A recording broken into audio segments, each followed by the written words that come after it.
네, 오늘 본문은 우리가 이미 살펴봤던 시편 79편과 같이 민족적 비극을 인해서 부르는 민족의 애가다 이렇게 봅니다. 그래서 그 민족의 구원을 호소하면서 부르는 민족 애가 이렇게 표현하게 되는데, 민족 애가 중에서 오늘은 5번째입니다. 역사적 배경은 그 북이스라엘이 아수르에 의해서 BC 722년에 아수르에 의해서 멸망당했을 때의 당시를 역사적 배경으로 하고 있다 이렇게 보면 되고요. 오늘 그 세 단락으로 이렇게 나누어서 이야기하고 있는데, 우리 1절부터 3절까지는 하나님과 이스라엘의 관계를 목자와 양의 관계로 묘사하면서 구원해 달라고 이렇게 호소하는 그런 내용이고요. 그 다음에 4절부터 7절은 이제 이스라엘 백성과 그 하나님과의 관계를 주의 백성의 관계로 이렇게 묘사하면서 구원해 달라고 하는 내용이고, 그 다음에 8절부터 19절은 포도 주인과 포도원의 주인과 포도나무의 관계를 통해서 이제 호소하는 그런 내용으로 되어져 있습니다. 오늘 먼저 1절부터 3절까지 살펴보면 요셉을 양떼같이 인도하시는 이스라엘의 목자여 그랬어요. 하나님을 지금 목자라고 이렇게 표현했습니다. 그리고 본인들을 양떼라고 이렇게 표현했거든요. 이 말은 지금 하나님은 이스라엘 백성들을 인도하시는 분이라는 사실을 우리에게 가르쳐주고 있습니다. 지난주에도 말씀드렸던 대로 그 양들에게는 절대적으로 필요한 게 목자입니다. 그동안에 하나님께서는 그 이스라엘 백성들을 친히 이제 인도해 주셨거든요. 그런데 지금은 하나님께서 이스라엘 백성들을 인도하지 아니하고 지금 떠나 있는 상태를 말하고 있습니다. 그러면 왜 하나님께서는 그 양떼 같은 이 백성들을 인도하지 아니하고 떠났을까? 이제 이게 중요한 문제죠. 하나님이 능력이 없어서가 아니라 이스라엘 백성들이 약속을 어겼기 때문에, 그 약속은 무슨 약속이냐면 하나님께서 그들에게 언약을 맺을 때에 특별히 이제 뒤에도 더 말씀드리겠지만 가나안 땅에 도착해서 그들이 계속해서 하나님의 은혜 가운데 복된 삶을 살려고 하면 한 가지 조건이 있었습니다. 그 내용은 하나님의 말씀에 절대 순종하는 삶이었습니다. 그런데 우리가 잘 아는 대로 북이스라엘은 이렇게 나라가 그 형성되면서부터 처음부터 끝까지 하나님 말씀에 불순종을 했고, 그래서 그 죄로 말미암아 이제 하나님이 그 양떼 같은 이스라엘을 인도하지 아니했다 이렇게 이제 보면 됩니다. 그래서 오늘 본문을 보면 뭐 요셉, 그다음에 에브라임, 베냐민, 므낫세 이런 내용을 종합해 보면 북쪽 이스라엘을 이야기하고 있다 이렇게 보면 되고요. 특히 그 요셉은 이제 북이스라엘 10지파를 이제 중심으로 해서 형성된 이제 이런 이제 지파다 이렇게 보면 되고요. 그리고 더 나아가서 넓혀보면 요셉을 이야기할 때는 이스라엘 전체를 말한다고 해도 상관이 없습니다. 왜냐하면 야곱의 아들 가운데 그 요셉이 나중에는 장자가 되었기 때문에 요셉을 이야기할 때는 이스라엘 전체를 말한다고 볼 수 있는데, 오늘은 북이스라엘을 중심으로 해서 이제 이야기하고 있다 이렇게 보면 됩니다. 그러면서 이렇게 하나님께서 이스라엘 백성들을 지금 이제 인도하셨는데 지금은 앞에 말씀드린 대로 하나님의 손에서 벗어났기 때문에 이제 이방인들에게 짓밟히는 그런 결과를 가져왔는데, 특별히 그동안에 보면 주변에 있는 모압, 암몬 뭐 여러 나라들이 계속해서 이제 대적을 했고, 지금은 아수르라고 한 나라에 의해서 이제 비참한 이제 결말을 가져오게 됐는데, 그때 이제 하나님께 간절히 기도하면서 하나님은 목자시지 않습니까? 그리고 이스라엘 백성들을 지금까지 인도해 주셨는데 귀를 기울여 달라. 이제 본문에 보면 목자여 귀를 기울이소서, 이 말은 하나님이 지금 이미 지금 떠나 있는 상태이기 때문에 이들의 어떤 그 상황을, 기도를 듣지 않는 그런 상태라는 사실을 우리가 보여주고 있거든요. 그러니까 하나님께 다시 귀를 기울여 달라고 이렇게 간절히 호소하는 그런 내용이고, 그 다음에 그룹 사이에 자정하신 이어 빛을 비추소서 이랬어요. 그룹 사이에 좌정하셨다. 이 말은 우리가 성소와 지성소로 나누게 되죠. 이렇게 지성소 안에는 언약궤가 있고 그 언약궤 위에는 두 그룹이 있게 되는데 그 내용을 말합니다. 그러니까 그룹 사이에 좌정했다고 하는 내용은 지금 하나님의 임재하심을 이야기하는 거예요. 그래서 지금 하나님의 임재하심을 이야기하면서 우리에게 빛을 비춰달라. 오늘 3절을 먼저 읽어보면 이 빛과 함께 연결해서 하나님이여 우리를 돌이키시고 주의 얼굴빛을 비추사 이랬어요. 얼굴빛을 비추사, 이 얘기는 은혜를 내려달라, 이제 이 말입니다. 그러니까 지금 하나님 앞에 간절히 기도하면서 하나님 이제 우리의 기도를 들어주세요. 귀를 기울여 주세요. 그리고 우리에게 다시 은혜를 내려주세요. 이제 이 얘기입니다. 그래서 오늘 1절에서도 빛을 비추소서, 그리고 하나님의 우리를 돌이키시고 주의 얼굴빛을 비춰달라. 이제 하나님께서 돌이켜 주시고 우리에게 그 얼굴빛을 비춰달라. 다시 하나님의 은혜를 내려주세요. 이제 이런 내용입니다. 왜냐하면 이들이 하나님의 은혜 없이 살 수 없다는 사실을 알게 된 거예요. 그러니까 제가 가끔 말씀드리지만 우리가 흔하면 귀한 걸 알아요? 몰라요. 그렇잖아요. 하나님의 사랑과 은혜가 너무 크면 그걸 모르는 거예요. 망각해버리는 거예요. 귀한 것을 모르는 거죠. 그런데 그것을 다 뺏겨보니까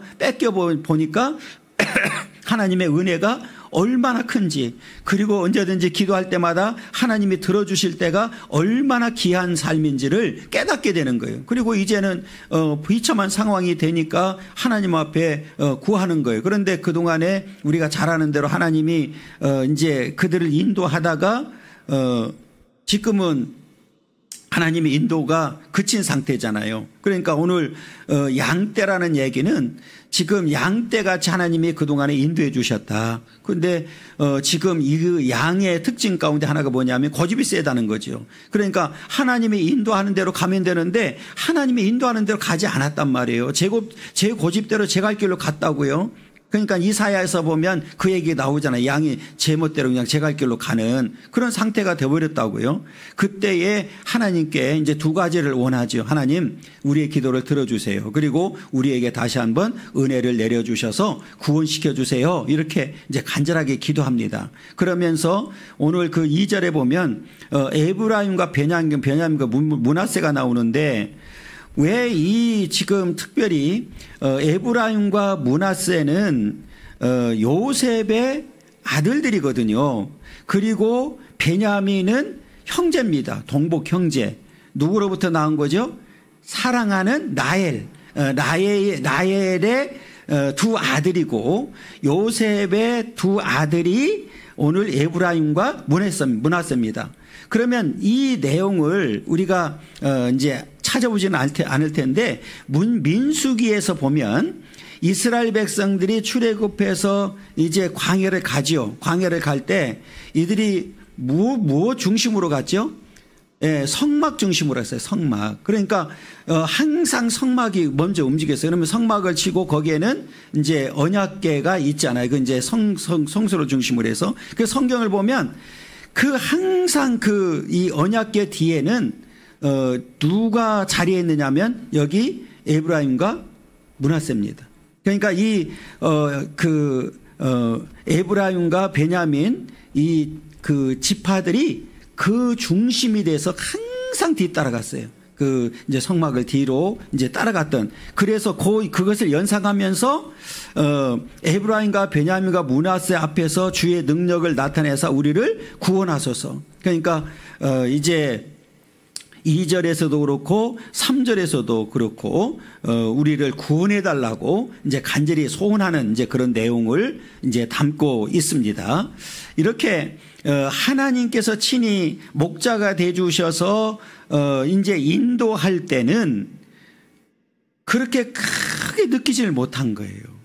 그런데 지금은 그 은혜가 이제 임하지 아니하고 하나님의 사랑이 거둬지고 나니까 남아 있는 거는 비참한 거죠. 그러니까 목자와 양의 관계로 표현했다는 것은 지금 목자가 없는 상황이잖아요. 그럼 목자가 없는 상태의 양들은 살아갈 수 있습니까? 없습니까? 없는 아우성을 치고 있는 거예요. 그거를 지금 비유로 들어서 이야기하는 겁니다. 하나님은 그동안에 우리의 목자가 되어 주셨고 우리는 양이었었는데 어느 순간인가 목자가 없어져 버렸어요. 그러면 왜 목자가 더 이상 인도하지 않느냐? 앞에 말씀드렸던 대로 불순종의 결과입니다. 자기 고집대로 자기 뜻대로 하다가 결국은 비참한 상황에 이르게 된 거거든요. 그래서 지금은 다시 우리를 구원해 달라고 호소하면서 하나님 우리에게 길을 기려 주세요. 이 말은 뭐예요? 하나님 우리가 기도할 텐데 하나님 들어주세요. 응답해 주세요. 그리고 우리에게 은혜를 다시 베풀어 달라고 이제 간절히 소원하는 그런 내용이지요. 그 다음에 이제 4절부터 그 7절까지는 이제 주의 백성의 관계로 이렇게 묘사를 하고 있는데, 앞에 이제 1절과 이제 4절을 연결을 해보면, 기도가 오랫동안 응답되지 않았다는 사실을 우리에게 보여주고 있는 거예요. 그러니까 그동안에는 친히 목자가 되어주셔서 하나님의 목자가 되어주셨을 때는 언제든지 기도하면 뭐 했어요? 들어주시고 응답하셨단 말이에요. 그런데 지금 하나님이 떠난 상태, 이제 목자로서 함께하지 아니하는 상태에서는 하나님이 기도에 대해서 응답하지 않고 있는 모습을 보여주고 있는데 4절 보게 되면 만군의 하나님 여호와여 주의 백성의 기도에 대하여 어느 때까지 노하시리이까. 그러니까 지금 이에게는 기도를 해도 하나님이 지금 뭐하지 않고 있다? 응답하지 않고 있다는 얘기예요. 왜 그래요? 뭐가 그렇게 만들었어요? 죄가 그렇게 만든 거예요. 그러니까 양떼였던 이스라엘 백성들이 하나님의 말씀에 불순종하고 우상 숭배하고 더더군다나 우리가 북이스라엘도 마찬가지고 남쪽 유다는 말할 것도 없고 계속해서 선지자들을 보냈거든요. 선지자들을 보내서 계속해서 돌아오기를 원했는데 그들이 선지자의 말을 듣지 아니하고, 그러니까 이 말은 무슨 말이냐면 선지자는 곧 누구의 말씀이에요? 하나님의 말씀이거든요. 그러니까 하나님의 말씀을 거절하고 불순종한 거죠. 그리고 우상을 숭배했습니다. 그래서 결국은 하나님은 그들을 버릴 수밖에 없었고 떠날 수밖에 없었고, 그러므로 인해서 그들에게 남아있는 것은 오늘 말씀처럼 하나님의 진노가 남아있는 거예요. 그러니까 하나님의 진노라는 얘기는 그들의 죄가 다시 해결되지 아니하면 하나님이 그들의 기도를 들을까요? 안 들을까요? 안 들으시죠. 그러니까 우리가 잘 아는 대로 바벨론 포로로 본래 보낸 목적도 이들을 완전히 멸망시키려고 하는 게 아니라 한번 하나님이 없이 그리고 나라가 없는 삶을 한번 살아봐라. 그때서야 이스라엘 백성들이 깨닫고 돌아오는 모습을 보여주잖아요. 그런 사실처럼 지금 이들이 하나님의 노가 계속되고 있다고 하는 내용은 여전히 하나님의 공의가 회복되지 아니했고 이들 가운데는 아직도 돌아오지 못했다는 사실을 이야기하고 있는 거죠. 아무튼 이렇게 이들이 하나님께 기도했는데, 구원해달라고 기도했는데 하나님이 오랫동안 응답하지 아니하고 오히려 노를 바라고 있는 모습을 보여주고 있습니다. 그러면서 이들이 얼마나 고통스러운 삶을 살고 있는지를 보여주고 있는데, 그 내용이 이제 5절이에요. 5절에 보면 주께서 그들에게 눈물의 양식을 먹이시며 많은 눈물을 마시게 하셨나이다. 눈물이 쏙 빠지게 만들었다, 이 얘기잖아요. 우리가 흔히 말하면. 이 말은 뭐예요? 이게 고통의 눈물이란 말이에요. 그러니까 인간적으로는 감당할 수 없는 고통이 너무 심해서 눈물이 양식이 되었고 많은 눈물을 음료로 삼고 살았습니다. 이제 이 말이에요. 그러니까 이제 우리가 흔히 그러잖아요. 눈물이 마를 날이 있었다 없었다? 없었어요. 없었어. 너무 고통스러우니까. 그러니까 목자 되시는 그 하나님이 함께해 주지 아니했을 때에 이들의 삶은 그 뭐만 남아있느냐? 하나님의 진노와 함께 고통만 남아있는 거예요. 그러니까 너무 고통스러운 걸 표현하는데 눈물의 양식과 양식을 먹이시고 많은 눈물을 마시게 했다. 먹고 마셔야 되는 것이, 지금 우리가 음식을 먹고 물을 마셔야 되는데 그 음식 대신에 눈물이 나의 양식이 되었고 눈물이 나의 음료가 되어버렸다고 이렇게 고백을 하는 거예요. 그러니까 이 고통이 얼마나 컸었는지를 우리에게 보여주고 있거든요. 이 말은 오늘날도 우리에게 적용한다 그러면 하나님이 없는 삶은 이와 같이 비참하다는 사실을 우리에게 보여주고 있는 거예요. 우리들하고도 약속했잖아요. 우리를 구원해 주시고 이제는 우리에게도 영적인 가나안 땅인 천국에 가도록 만들어 주셨는데 조건이 딱 하나예요. 어떤 경우라도 예수를 떠나면 안 된다. 예수 안에 있어야 된다는 얘기죠. 그러니까 이스라엘 백성들에게도 조건이 딱 하나 있었어요. 말씀에 순종하면 된다는 거예요. 그런데 그 말씀에 순종하지 아니하고 불순종했기 때문에 이렇게 비참한 상황이 오게 되었다. 그러니까 오늘날 우리가 말씀을 통해 교훈받아야 될 내용은 바로 이거거든요. 우리도 이제는 영적 이스라엘로 부름을 받았는데 끝까지 말씀에 순종하고 예수와 함께 예수 안에 있으면 오늘 저와 여러분들은 목자 되시는 하나님이 절대로 떠나지 아니하고 우리와 함께 동행하시면서 인도해 주시고 우리가 부르실 때 만나 주시고 응답해 주시고 우리를 붙들어 주셔서 날마다 승리하도록 역사하실 줄 믿습니다. 이제 이 믿음을 가지고 가는 거예요. 그러니까 역사의 교훈을 통해서 우리가 받아들일 내용은 저렇게 하다가 망했구나. 그러면 오늘날도 저렇게 하면 망한다. 그러니까 우리는 그것을 교훈 삼아서 절대로 그렇게 살면 안 되는구나. 어떤 경우라 우리는 하나님을 떠나면 안 되는구나. 목자가 목자 되시는 하나님이 떠나시게 만들면 안 되는구나. 그럼 우리를 불러준 목적은 뭐냐? 바울이 말했던 대로 먹든지 마시든지 무엇을 하든지 주님의 영광을 위해서 살아야 된단 말이에요. 그러니까 우리를 불러준 목적은, 선민이었던 이스라엘 백성들을 불러준 목적은, 선택한 목적은 딱 하나입니다. 하나님께서 영광 받기를 원하셨단 말이에요. 오늘날도 저와 여러분들을 부르신 목적은 딱 하나입니다. 오직 하나님께서 영광 받기를 원하시는 줄 믿습니다. 그럼 우리가 이제 이렇게 돌아볼 수가 있죠. 그러면 나는 하나님 앞에 정말 하나님의 영광을 위해서 살아왔는지, 이게 이제 우리들에게 남아있는 숙제란 말이에요. 그리고 지금까지 그렇게 못 살았다고 하면 오늘 말씀을 기점으로 해서 이제 다시 한번 결단하고 이제 남은 생에는 어떤 상황이 오더라도 이제는 나는 주님의 영광을 위해서, 하나님의 영광을 위해서 살겠노라고 하는 그런 결단이 필요한 거예요. 이게 이제 오늘 우리에게 주는 교훈이다. 그러면서 그동안에는 우리가 잘 아는 대로 이스라엘 백성들이 선민으로서 하나님이 함께 하실 때는 주변에 있는 나라들이 감히 넘보지를 못했거든요. 그리고 늘 승리를 했어요. 그런데 지금은 비웃음거리가 돼버린 거예요. 그러니까 다른 성경에 보면 너희들이 믿는 하나님이 어디 있는데, 예를 들면 우리가 지금 잘못하면 잘한다, 이제 비웃는 거 똑같은 거예요. 그렇게 하나님이 함께 해주시고 역사하시고 그렇게 하나님을 자랑하던 자들이 어느 순간인가 이방에 뭐가 돼버렸어요? 비웃음거리가 돼버리는 거예요. 6절에 보세요. 우리 이웃에게 다툼거리가 되게 하시니 우리 원수들이 서로 뭐예요? 비웃는 거예요. 비웃어.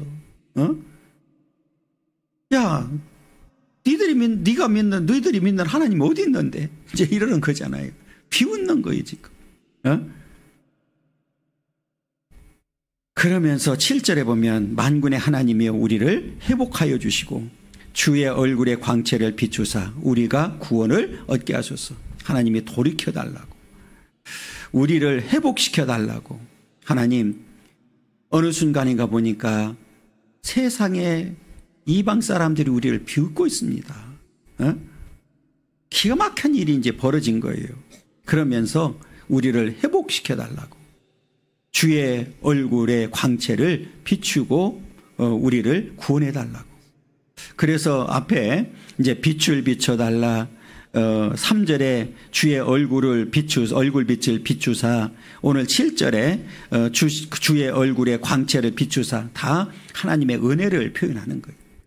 그러니까 지금 이 말은 무슨 말이냐면 하나님의 은혜 없이는 절대로 우리가 회복할 수가 없고 살 수가 없습니다, 그 얘기예요. 다시 한번 하나님의 은혜를 내려주세요, 이제 이런 고백입니다. 그러니까 지금 우리가 살아온 모든 과정도 하나님의 은혜였습니다. 그러면 앞으로도 우리가 하나님의 은혜 없이 살 수 없는 거예요. 그러면 그 얼굴빛이 우리를 계속해서 비추고 하나님 은혜 가운데 살려가면 우리는 하나님과 늘 가까이 있어야 되는 거지. 그러면 그 하나님의 은혜로 말미암아 오늘 저와 여러분들은 이 땅에 사는 동안에 복된 삶을 살게 되고, 언제든지 부르짖으면 들어주시고 응답하시고, 내가 힘들어 지쳐 있을 때 슬그머니 다가와서 손 붙들어 주시고 일으켜 주시고, 때로는 안아주시고 업어주시고 우리를 인도하실 줄 믿습니다. 그러니까 우리가 성경을 보면 하나님께서 야, 내가 너 구원시켰으니까 너 내 힘으로 가봐 이러질 않아요. 구약의 역사를 보면 항상 하나님이 앞서서 인도해 주셨어요. 그러면 이 얘기는 그냥 따라가면 되는 거예요.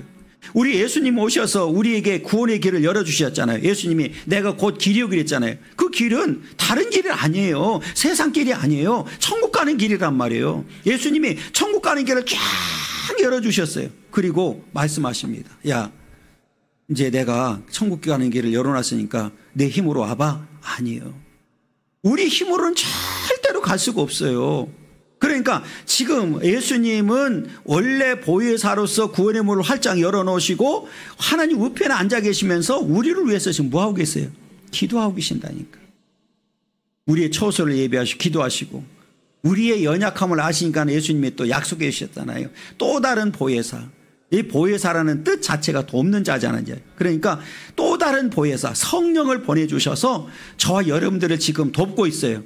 그 모든 자체가 은혜란 말이에요. 그러니까 앞으로도 하나님의 은혜 없이, 하나님의 도우심 없이 갈 수 있느냐? 없어요. 그러면 하나님의 도우심을 받고 하나님의 은혜 가운데 우리가 궁극적으로 구원의 완성을 이루고 승리하려고 하면 앞에 말씀드렸던 사실처럼 우리는 말씀에 절대 순종해야 되고 반드시 예수와 함께 되고 예수 안에 있어야 됩니다. 그래서 제가 이제 가끔 그 바울 서신을 이야기할 때마다 바울 서신을 읽으면 두 가지 단어를 놓치면 안 된다고 제가 얘기를 했어요. 예수와 함께, 예수 안에서. 계속 반복합니다, 이 말이.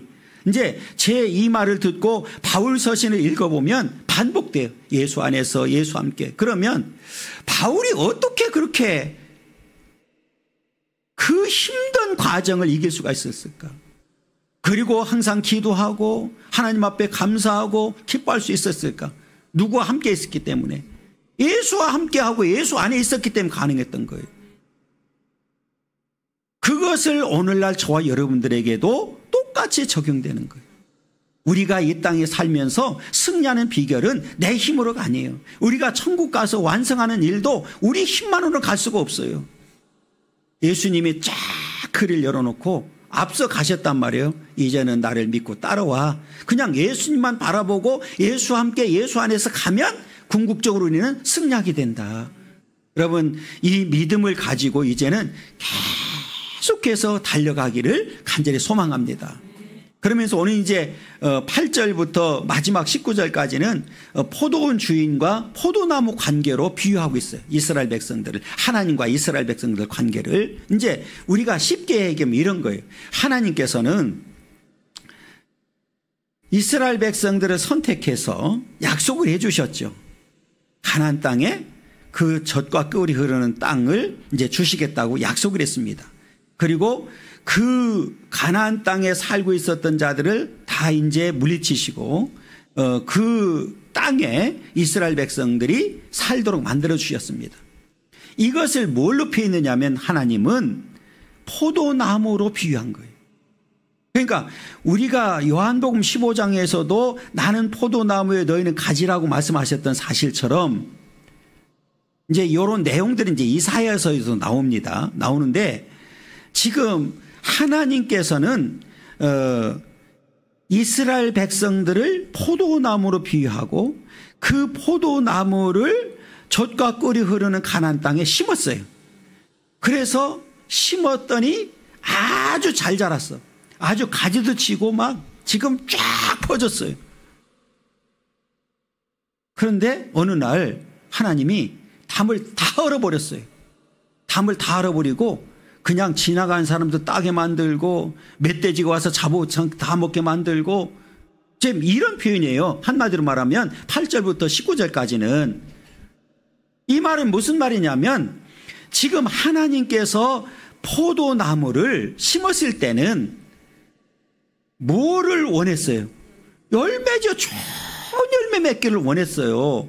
그런데 어느 순간에 보니까 이 포도나무가 들포도가 되어버렸어요. 아무 쓸모없는 포도 열매를 맺는 거예요. 그래서 하나님께서는 담을 헐어버렸다. 하나님이 이제는 그동안의 보호의 손길을 통해서 이들을 보호해 주셨는데 더 이상 보호하지 않겠다는 이제 그 말입니다. 왜? 좋은 열매를 맺지 않으면 농사꾼이 그냥 계속 농사를 지어야 됩니까? 다 뽑아버려야 됩니까? 뽑아버리고 다른 걸 심어야 되지. 그렇잖아요. 농사 짓는 사람이 이게 열매가 시원찮은데도 계속 거기다 거름을 주고 계속 하는 사람은 바보 아니면 하지 않는 거죠. 그렇잖아요. 어느 순간에 보니까 하나님이 이게 포도나무에 열매가 없든지 아니면 쓸모없는 열매를 맺고 있는 사실을 이야기하면서 결국은 뽑아버린 거예요. 한마디로 말하면. 자, 이제 제 말을 들었으니까 8절 읽어보겠습니다. 주께서 한 포도나무를 애굽에서 가져다가, 한 포도나무 누굽니까?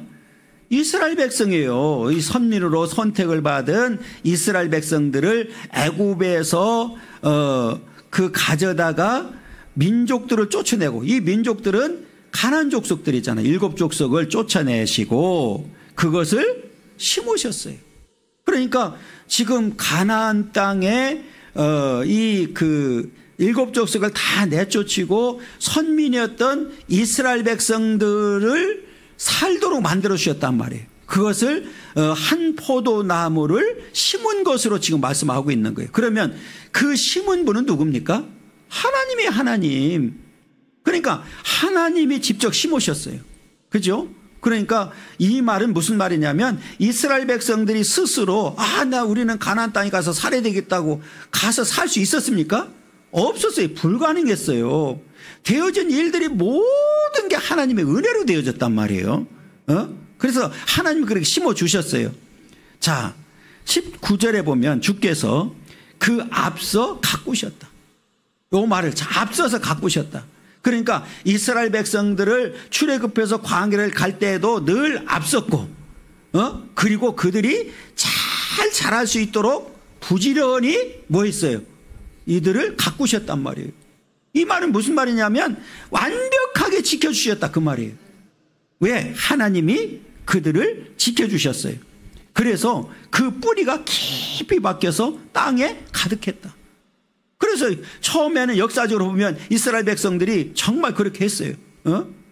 여호수아와 갈렙을 중심으로 해서 그 땅을 차지하고, 물론 100% 다 버리지는 못했고 하나님이 있는 가나안 땅에 있었던 족속들을 다 멸망을 하고 그랬는데 남겨뒀단 말이에요. 그 남겨둔 그 씨들로 인해서 성경을 보면 이제 그 이스라엘 백성들이 그 남겨졌던 여자들을 보니까 이쁜 거야. 그래가지고 그들과 결혼하기 시작하면서 그들이 섬기던 우상이 이스라엘에 들어오기 시작하는 거예요.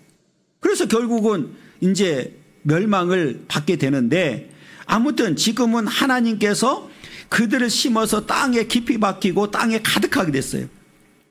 10절에 보세요. 그 그늘이 산들을 가리고 그 가지는 하나님의 백향목 같았다. 그러니까 이 말은 굉장히 튼튼했다 그 말이에요. 처음에는 이들이 그렇게 하나님의 은혜로 아주 잘 사는 거죠. 그러니까 일정 부분은 순종한 거예요. 여호수아가 있고 갈렙이 있고 했을 때는 순종한 거예요. 그런데 앞에 말씀드렸던 대로 점점 이들이 시간이 지나면서 타락해지는 거예요. 그 내용이 이제 보세요. 11절까지는 하나님께서 그들에게 얼마나 축복해 줬는지를 보여주는데, 그 가지가 바다까지 뻗고 넝쿨이 강까지 미쳤다. 그러니까 처음에는 잘 뿌리도 박히고 막 퍼져가지고 번성한 거예요. 그러니까 당시에 우리가 잘 아는 대로 이스라엘이라고 하는 나라 이름만 들어도 하나님의 은혜로 인해서 주변에 있는 사람들이 그렇게 쉽게 넘보지를 못했단 말이에요. 하나님께서 함께 해주실 때는 이렇게 번성하고 엄청난 축복을 했는데 어느 순간에 하나님이 담을 헐어버렸어요. 그게 이제 12절입니다. 보면 주께서 어찌하여 그 담을 허셨습니까? 이 담을 헐었다는 얘기는 뭐냐면, 앞에 제가 말씀드렸던 대로 그동안에는 하나님이 그들의 친히 보호자가 되어 주셔서 친히 담이 되어 주셨거든요. 그러니까 담이 되어 주시니까 이 이방인들이 접근하지 못했고, 이 백성들은 점점 더 잘하고 힘있는 자들이 되어버린 거예요. 그런데 어느 순간에 교만해지기 시작했고, 우상을 숭배하기 시작했고, 세상과 짝하기 시작하고, 그래서 하나님이 더 이상 이들을 보호하면 안 되겠다고 하는 생각 때문에 담을 헐어버렸다는 얘기는 무슨 말이냐면, 이제 하나님의 보호의 손길을 거둬들였다, 이제 이 말이에요. 그러니까 친히 그동안에는 목자가 되어주셔서 그들을 늘 보호자가 되어주셨고 인도자가 되어주셨는데, 이제는 거둬들였다 그 말이에요. 그러니까 거둬들이는 순간에는 이제 누가 없는 삶을 살게 됐어요? 하나님의 보호의 손길이 없는 상태에서 살게 됐단 말이에요. 그걸 이제 담을 헐었다고 이렇게 표현하는 거예요. 그래서 길을 지나가는 모든 이들이 그것을 따게 하셨나이까. 숲속의 멧돼지들이 상해하며 들짐승들이 먹나이다. 이 말은 이제 힘없는 나라가 돼버렸어요. 그러니까 이방 나라들이 찝쩍거리는 거예요. 여기도 찝쩍거리고, 이제 궁극적으로는 여기 멧돼지나 들짐승 이야기는 궁극적으로는 아수르를 이야기하는 거거든요. 그러니까 나중에는 아수르가 들어와가지고 온통 나라를 뭐 해버렸어요? 짓밟아버린 거예요. 그렇게 화려했던 나라가 하나님이 울타리가 되어주고 담이 되어줬을 때는 아무도 접근하지 못하고 화려하게 바다까지 강까지 쫙 뻗쳤는데, 이제는 하나님이 담을 거둬들였다. 헐어버렸어요. 여러분, 담이 없으면 어떻게 돼요? 아무나 들락거리는 거잖아요. 그러니까 이제는 이들에게 남아있는 것은 뭐냐? 앞에 우리가 읽었던 그 내용이 이제 연결이 되는 거예요. 5절 한번 다시 읽어요. 5절. 주께서 그들에게 눈물의 양식을 먹이시며 많은 눈물을 마시게 하셨나이다. 이제 이들에게 남아있는 건 뭐냐면 하나님의 진노 가운데 고통만 남아있는 거예요. 그러니까 이제 남아있는 게 뭐예요? 눈물이 음식이 돼버리고 눈물이 양식이 음료가 돼버리는 이런 상황이 돼버렸어요. 그래서 오늘 또 말씀을 통해서 우리에게 주어지는 교훈은 뭐냐면, 하나님이 없는 삶은 비참하다는 사실을 우리에게 보여주고 있는 거예요. 그러면서 14절 보세요. 만군의 하나님이여 구하옵나니 돌아오소서. 하늘에서 굽어보시고 이 포도나무를 돌보소서. 다시 돌아와 달라고. 하나님 이제 여러분 여기서 또 하나 우리가 기억해야 될 건 뭐냐면 하나님은 그럼에도 불구하고 성경 역사를 보면 떠난 적이 없어요. 늘 함께 하십니다. 문제는 누가 돌아와야 돼요? 내가 돌아와야 되고 이스라엘 백성들이 돌아와야 되는 거예요 지금. 그렇잖아요. 그러니까 하나님 앞에 회개하고 돌아와야 되지, 그 문제가 해결되지 않는 한은 하나님이 다시 보호자가 되어주시고 담을 쳐주실까요? 안 쳐주실까요? 안 쳐주시죠. 내가 돌아가야 되는 거예요. 그리고 회개도 보니까 하나님이 주셔야 되더라고요. 그러니까 철저하게 회개하고 돌아와야 되는데 그러면서 15절에 보면 주의 오른손으로 심으신 줄기요 주를 위하여 힘있게 하신 가지니이다. 가지는, 여기 가지는 아들이라는 표현을 이제 번역할 수도 있거든요. 그러니까 지금 이스라엘 백성들을 하나님께서는 주의 오른손으로 심으셨다. 이 말은 하나님이 직접 심으신 것뿐만 아니라 이 오른손은 능력을 말하잖아요. 하나님의 능력의 손으로, 권능의 손으로 심어주셨습니다. 그리고 힘있게 해주셨습니다. 이걸 알고 있는 거예요. 언제? 하나님이 함께 해주셨을 때. 신이 목자가 되어주고 우리가 그 포도원 주인으로 있을 때는 우리가 그렇게 살았습니다.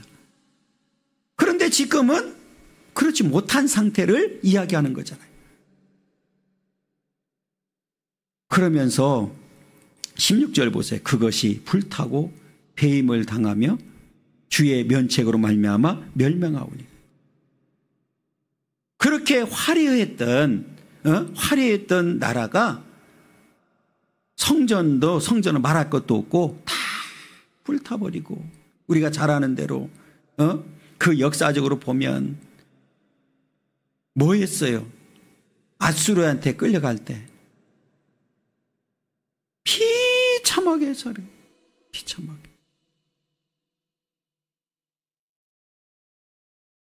그대로 다 얘기한 거예요. 불타고 배임을 당하고. 그렇잖아요.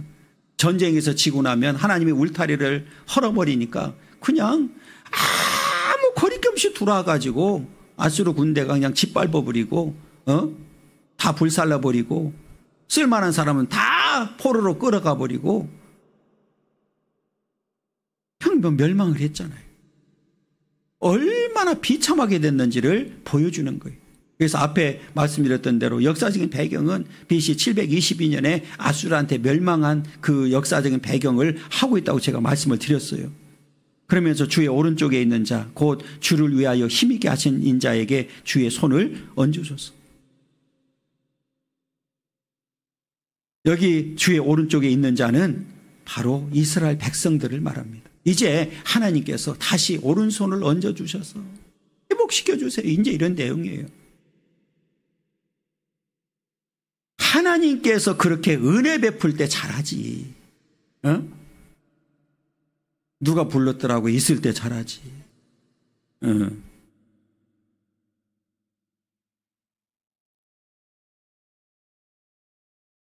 우리가 지금 이 땅에 있을 때 잘해야 돼요. 제가 늘 말씀드리지만 신앙에 있어서는 후회하면 안 된다. 우리가 후회하지 않고 살 수는 없지요. 그런데 어떻게 됐든지 신앙에 있어서는 후회하면 안 됩니다.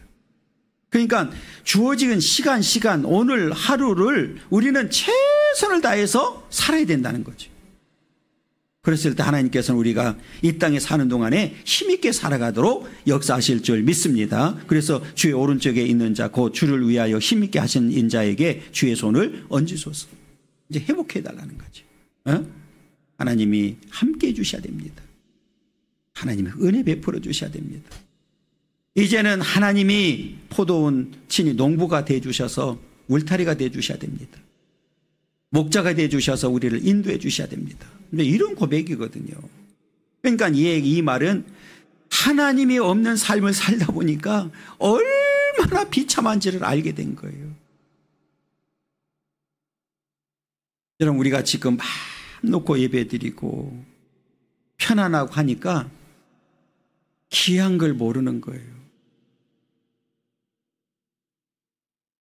저는 어렸을 때 그 시골에서 선교사들이 와서 가만히 깔고도 예배 드려보고, 사랑방에 가서 예배도 드려보고, 교회 건축할 때, 방학 때 가서 교회 일한다고 하다가 못이 찔려가지고, 대못 찔려가지고요, 발 바닥에서 위로 나온 제 발이 그런 적이 한 적이 있었어요. 밑에서 찍혀가지고 뛰다가 찍혀가지고 위로 나온 적이 있었어요. 중학교 2학년 때. 제가 건축할 때 그랬어요. 교회 건축할 때. 그게 너무 좋고 그렇잖아요. 그러면서 살았거든요. 그리고 교회가 멀리 있었으니까. 우리 시골 교회에서 다른 교회 가려고 그러면 뭐 몇 시간 가야 되고 하니까. 그러니까 이 교회도 귀한 거예요. 그리고 교회 가려고 하면 걸어서 빠른 걸음으로 우리 집에서 교회 가려고 그러면 최소한도 40분에서 1시간 가야 돼요. 그런데도 교회 가는 게 너무 좋았고, 다른 옆 동네에서 뭐 몇십 리 되는 2시간, 3시간, 그때는 우리 동네에 차도 없었어요. 저 고등학교 2학년 때 그 전기 들어왔으니까 얼마나 깡촌인지 알잖아요. 그런데 그 멀리도 가서 부흥에 참석하는 거예요. 진짜 그랬거든요. 그러면 부흥회 또 그때는 일찍도 안 끝나요. 막 11시, 12시 돼야 끝나. 그러면 이 어릴 때 뭐 졸려서 오다가 돌 걸려와서 깜깜을 치를 것 같은 밤에 그냥 다른 어른들하고 오다가 넘어지기도 하고 뭐 그랬거든요. 그때는 너무 그게 귀했던 거예요. 그런데 지금은 그냥 엎어지면 내가 엎어진 건 교회야. 그런데 안 와. 오늘 또 보면 멀리서든 오셨거든요. 멀리서들은.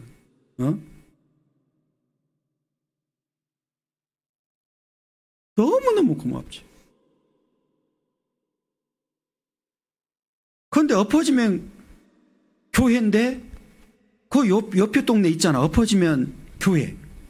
여기도 옆에 동네 있잖아. 그런데 어디 갔는지 몰라. 여러분, 우리가 하나님께서 우리에게 자유를 주시고 우리에게 예배 드릴 수 있는 건강 주시고 시간을 주시고 했을 때 최선을 다해야 됩니다. 그래서 어떤 경우라도 후회 없는 삶을 살기를 원합니다.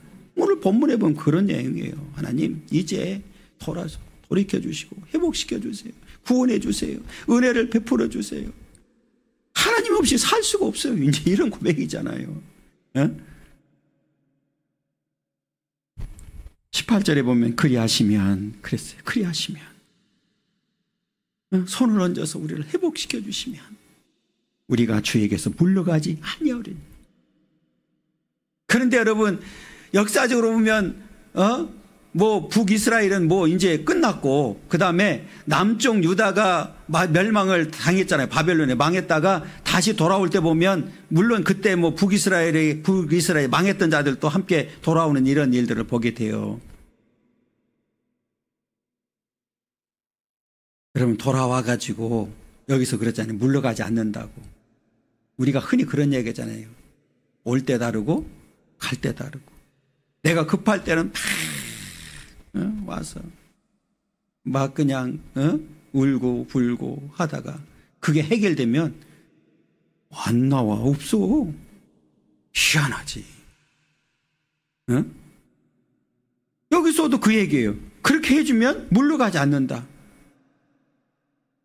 이 얘기는 뭐예요? 이제는 하나님 떠나지 않을 겁니다. 이제 이런 얘기잖아요. 그런데 역사적으로 보면 안 떠났습니까? 바벨론 포로로 끌려갔다고 가지고 이들이 정말 하나님만을 사랑했어요? 아니잖아요, 또. 그러면서 물러가지 않겠으니 우리를 소생하게 하소서. 우리가 주의 이름을 부르리이다. 그러니까 이 얘기는 뭐예요? 그동안에 우리가 주님의 이름을 부르지 못했고 오히려 주님의 이름을, 하나님의 이름을 망령되이 일컫고 하나님보다는, 하나님의 이름 부르기보다는 우상을 불렀고 이제 이런 얘기잖아요. 그러니까 하나님 우리에게 이렇게 이제 회복시켜 주시고 우리에게 구원시켜 주시고 은혜를 베풀어 주시면 이제는 절대로 물러가지 않겠습니다. 그리고 여호와 하나님의 이름을, 주님의 이름을 부르겠습니다. 이제 이런 고백이거든요. 여러분, 오늘 저와 여러분들은 주님이 부르시는 그 순간까지 이 믿음이 필요한 거예요. 우리가 성경 구절은 생각나지 않는데 번역되기 전에 성경은 이렇게 되어 있어요. 뒤로 물러가면, 이제 성경이 그대로 되어 있습니다. 뒤로 물러가면 침륜에 빠질까? 이렇게 되어 있거든요. 그러니까 이 침륜이라는 얘기는 멸망이라는 말이에요. 뒤로 물러간다는 얘기는 이게 신앙이 뒤로 이게 후퇴한 거잖아요. 그러니까 믿음은 우리가 항상 알아야 될 게 뭐냐면 전진이란 말이에요. 그러니까 자전거에 없는 게 있죠. 후진기어가 없어요. 그러니까 마치 자전거를 타고 가려고 하면 서 있어도 안 되고 뒤로 가도 안 되고 어떻게 돼요? 죽어도 그냥 앞으로 가야 되는 거예요. 그게 믿음이란 말이에요. 이해가 됐죠? 그러니까 이 얘기는 우리 믿음에는 브레이크도 없고 후진기어도 없다. 그러니까 우리는 오직 아무리 힘들고 어려워도 안 넘어지려고 하면 뭐 해야 돼요? 밟아야 돼. 그냥 앞으로 가야 돼. 이해가 됐죠? 이 믿음이 우리에게 필요한 거예요. 그러면서 이제 19절, 만군의 하나님 여호와여 우리를 돌이켜 주시고 주의 얼굴의 광채를 우리에게 비추소서. 우리가 구원을 얻으리이다. 할렐루야. 하나님의 은혜 없이는 우리가 구원받을 수가 없습니다. 이 얘기예요. 우리가 하나님의 은혜 없이는 회복될 수가 없습니다. 하나님 다시 얼굴을 비춰주셔서 은혜를 내려주셔서 구원시켜 주시면 절대로 뒤로 물러가지 아니하고 이제 주의 이름을 부르면서 내 입술을 통해서 찬송이 끊이지 않는 삶을 살겠습니다. 이런 고백이거든요. 그러니까 오늘 저와 여러분들도 오늘 이 말씀을 통해서 다시 한번 결단하고 고백하는 시간 되기를 원합니다. 하나님 지금까지 인도해 주시고 사랑해 주셨는데 앞으로 어떤 경우라도 뒤로 물러가지 않기를 원하고 하나님의 이름을 부르면서 내 입술을 통해서 찬송이 끊이지 않는 그런 삶을 살아가기를 원합니다. 하나님 나에게 더 큰 믿음 주셔서 그 믿음으로 승리하는 삶이 되게 해달라고 우리 하나님 앞에 기도해야 될 줄 믿습니다. 반드시 우리는 승리하게 됩니다. 이해가 됐죠? 예, 오늘 이제 북쪽 이스라엘이 멸망한 그런 상태에서 지금 시인이 하나님 앞에 은혜를 사모하고 구원하는 그런 내용이 담겨져 있습니다. 오늘 이 말씀을 교훈으로 삼고 마지막까지 믿음을 잘 지켜서 이제 승리하는 그런 삶이 되기를 간절히 소망합니다.